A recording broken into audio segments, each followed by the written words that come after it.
Bonjour à tous.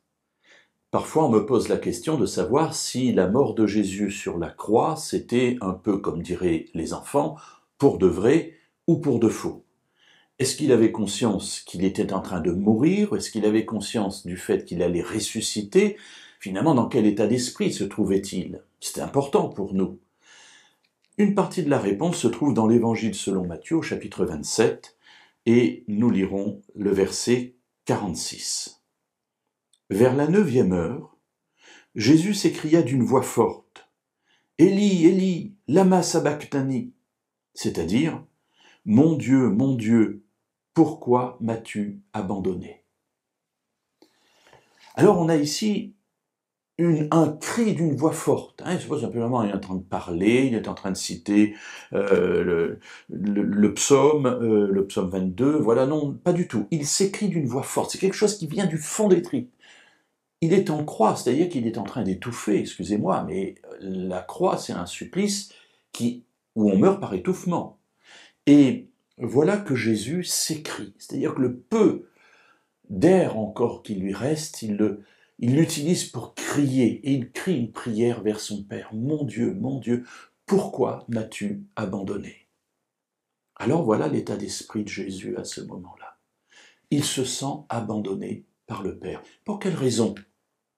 Eh bien simplement parce qu'à ce moment-là, il porte le poids du péché du monde. Imaginez que Jésus n'a jamais péché. Jésus n'est pas tout à fait comme nous, malgré tout.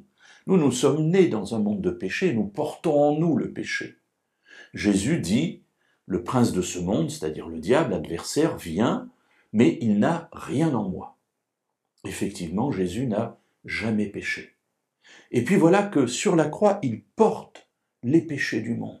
C'est-à-dire que tout d'un coup, il se trouve séparé de son Père, comme nous le sommes lorsque nous péchons. Une situation qu'il n'a jamais connue. Et il sent là comme un abandon. Cette communion qu'il avait constamment avec le Père, il ne l'a plus à ce moment-là. Mes amis, c'est à rapprocher aussi de la prière à Gethsémanée. Quelques heures auparavant, il est dans ce jardin et il dit « Mon Dieu, si c'est possible que cette coupe s'éloigne de moi. » Jésus sait ce qu'est une crucifixion. Il sait qu'il va mourir dans des circonstances terribles. Alors il dit « Que cette coupe s'éloigne de moi. » Mais il ajoute « Mais non pas ma volonté, mais la tienne. » Ce qui veut dire que Jésus se soumet au plan du Père, car il sait que ce plan va nous permettre d'être sauvés, parce qu'il va porter le péché du monde. Mais cela, il ne l'a jamais fait. Et à ce moment-là, unique dans l'histoire non pas simplement de toute l'humanité, mais de toute la création de Dieu dans les temps infinis passés et dans les temps infinis futurs, Dieu se donne, il est Immanuel, Dieu avec nous, et il vient pour mourir à notre place, portant le poids de nos péchés sur ses épaules. Et à ce moment-là, oui mes amis, ça n'est pas pour de faux, c'est pour de vrai.